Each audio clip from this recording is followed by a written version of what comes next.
everyone. As Florence mentioned, my name is Mumbi Ngugi, and today I'm going to be talking to you about the importance of liberal arts education. And I'm going to articulate, hopefully, what I call the Honors College ideal. As Florence said, I'm a senior at the Harriet L. Wilkes Honors College of Florida Atlantic University. I'm triple majoring in women's studies, law and society, and Spanish. And I'm actually from Irvine, California. And I came all the way to Jupiter, Florida to attend the Honors College specifically because of its focus on liberal arts education.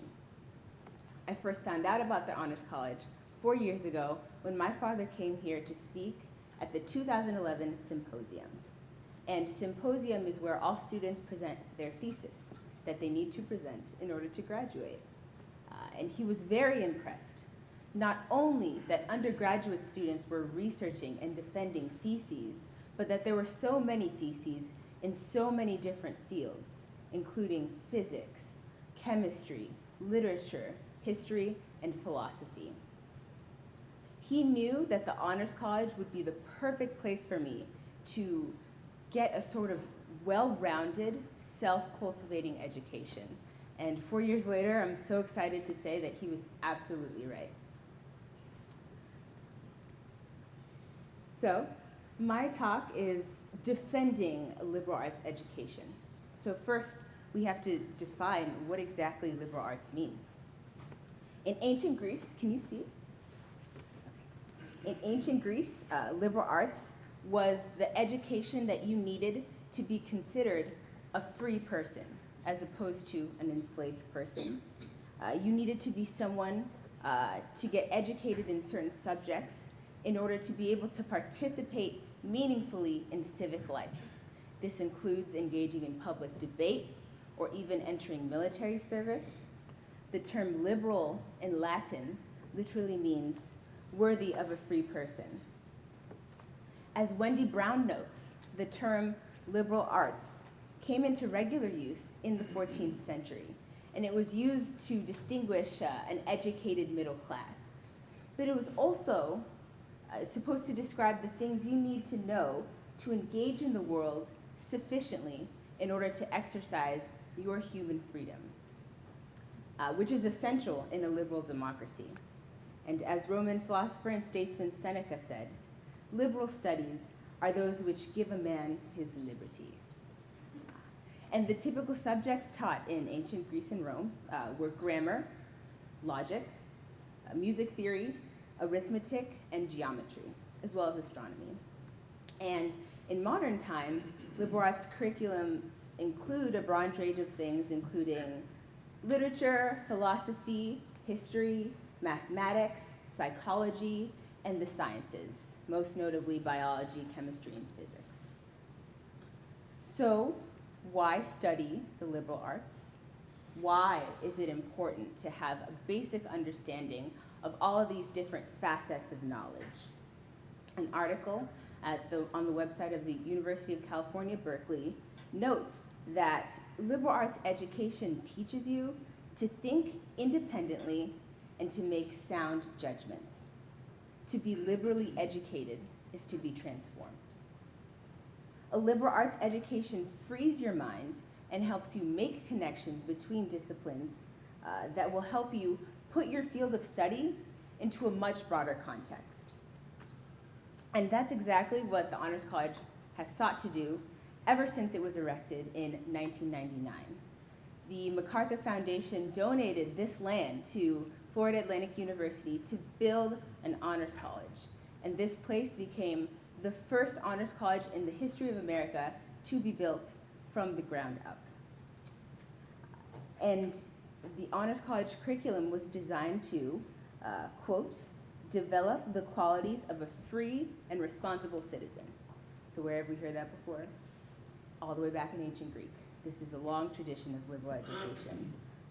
One who can reason clearly, read critically, argue persuasively in speech and writing, and contribute to society in fundamental and innovative ways. And liberal arts education also seeks to undermine the very idea of disciplines. And quote, "The architecture of a traditional college curriculum in which knowledge is broken into highly specific fields gives the misleading impression that human problems and experiences can be compartmentalized." So the idea of disciplines suggests that knowledge is linear and it can be compartmentalized into these rigid categories.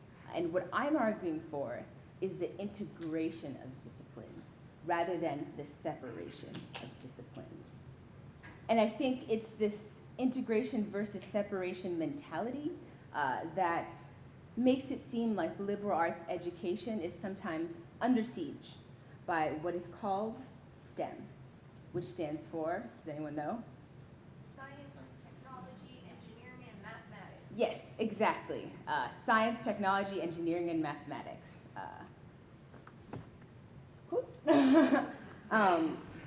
And STEM is actually a nationwide initiative led by our own White House under President Barack Obama's leadership.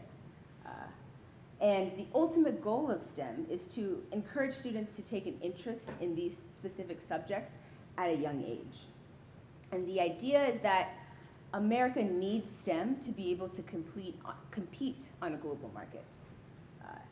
A 2012 report by Harvard University's Program on Education Policy and Governance found that American students ranked 25th in math, 17th in science, and 14th in reading.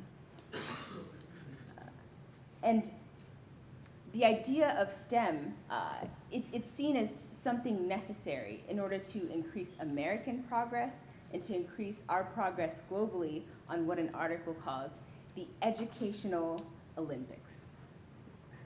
In 2009, President Obama launched the Education to Innovate initiative, which created a STEM master's degree corporation with the trajectory of training 100,000 STEM teachers within the next 10 years and creating 1 million STEM degrees. So how does this affect the Honors College? Well, our new president, Dr. John Kelly, has launched an initiative to make FAU a STEM university. On October 8th, 2014, Dr. Kelly presented to the Florida Board of Governors Committee, asking for funds to create a new building here just for STEM subjects. And he reasons that the Jupiter campus is in a strategic location to be a lucrative major innovator in the field of science. And that's for two reasons. First, because of its strategic location next to the Scripps Research Institute, a research facility that focuses on the biomedical sciences, as well as Max Planck, a neuroscience research facility named after the 1918 Nobel Prize winner in physics. Many students here at the Honors College intern at Scripps and Max Planck. How many of you intern? Raise your hand. Oh, nobody. They do, I promise. And on March 2nd, 2014, Dr. Kelly announced an official partnership with Scripps and Max Planck to increase the initiatives that are already going on here. He argued that working with Scripps and Max Planck, students will get the opportunity to research and work with the world's scientific leaders and become our own scientific leaders of tomorrow. Dr. Kelly stresses the importance of being equal partners with Scripps and Max Planck. He says, you cannot have a partnership without equality. And I agree. And I'm asking, what about the partnership between the arts, humanities, and the sciences? Do the social sciences get to be equal partners with what's called the hard sciences? And if not, what does that mean for the future of our education, not only here at the Honors College, but worldwide?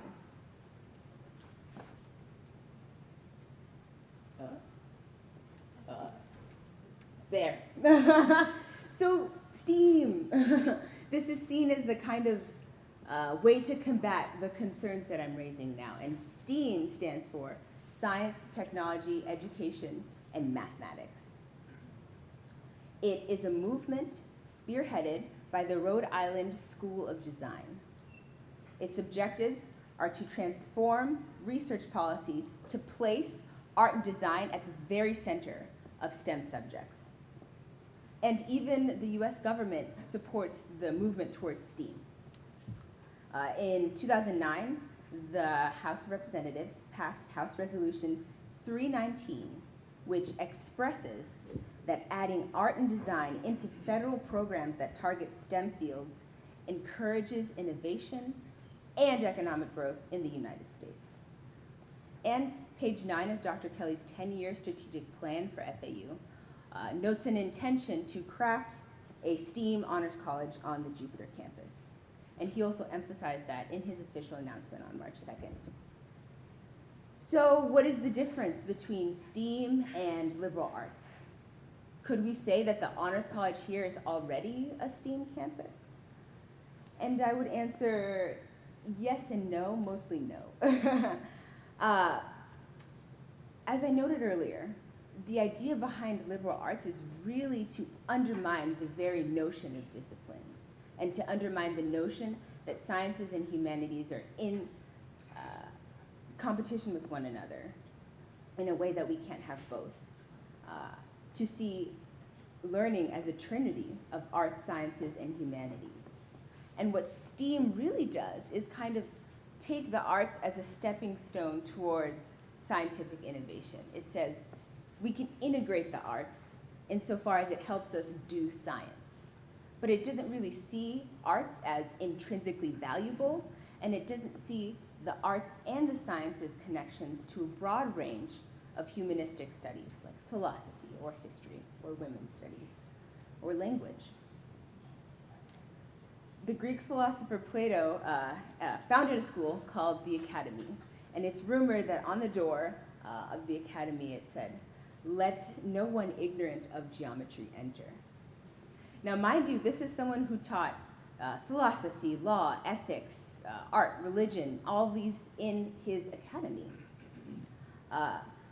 But even though the door thing is a rumor, if you read Plato's works like the Republic or Timaeus, you see that geometry is at the center of his thinking, even when he's talking about politics or government or ethics. We might recall the philosopher Kant, who was both a philosopher and a physicist. Why can't we do that, is what I'm asking. Well, there are some who think that liberal arts education is not particularly practical. Wendy Brown notes that nowadays, universities are pressured to trim costs by fast-tracking the process of getting a degree. So this includes discouraging things like double majors or triple majors. And students are also pressured by cultural norms to choose businesses in fields like business or engineering, things that are going to be practical in terms of helping them get a job.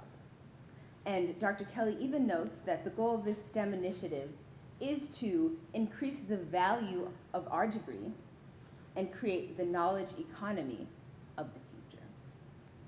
But as Michael Roth, president of liberal arts school, Wesleyan University, argues, liberal arts education can in fact be incredibly practical. He says, a successful liberal arts education develops the capacity for innovation and for judgment. Those who can imagine best how to reconfigure the resources of today will shape our future economy and culture. He argues that postgraduate studies are really where you go to learn a specific skill. Medical school, business school, engineering school, or with me in law school. That's when you learn a trade. But if you have a solid foundation in your undergraduate in liberal arts education, that frees you to pursue whatever you want in whatever discipline that you want and see that field in its wider context. So it doesn't actually limit you, it enhances you. And I should note there it is, that Ellen Browning Scripps, where does that name sound familiar? Founded in 1926 a liberal arts college called Scripps College. And she's also donated the funds which helped establish Scripps Research Institute here in 1991. So even she would have liked us to see the integration or the trinity between the arts, sciences, and the humanities. The three are part of one another. The arts and the humanities are not junior partners to the sciences. Rather, the sciences, the arts, and the humanities and technology are equal partners in the development of the human being. So, what is the goal of education? I would argue that the goal of education, specifically liberal arts education and what should be all learning, is to develop what in German is called Bildung, or self-formation. In Book 4 of the Republic, Plato notes that the goal of education is to form a single, newly finished person who is either good or the opposite. So really, liberal arts teaches you to learn many different things, to see knowledge as connected, to cultivate yourself, possess your body and your mind and your spirit, and to become a well-rounded person. I really, truly believe that it's the liberal arts curriculum here that's allowed me to come in and get 3 majors. This is not what I came in intending to do, but I just followed my interests, and I learned to love learning, and I have 3 majors. And so this is really the transformative potential of liberal arts education. And furthermore, it's only increased my interest in other fields like sciences and math, specifically set theory, and chemistry. And if we can teach people to really love learning and see all learning is connected, our future is limitless. So what do we take away? We take away that the sciences and the humanities actually complement one another in the search for knowledge. We ought to take away that education should build human capacities to transform the world by first transforming ourselves. And most importantly, that the sciences and the humanities and the arts matter equally and are all part of the whole. You can't emphasize one part of the whole and de-emphasize another without doing disservice to the whole thing itself. It's like working out and only working out your arms and hoping you'll just become a fit person. You do disservice to the whole of your body. So to close, I want to end with a quote from Honors College founding professor, Dr. Daniel White, who argues that the ideal of Honors College education is to teach that the sciences should be humane and that the humanities should be scientific. Thank you.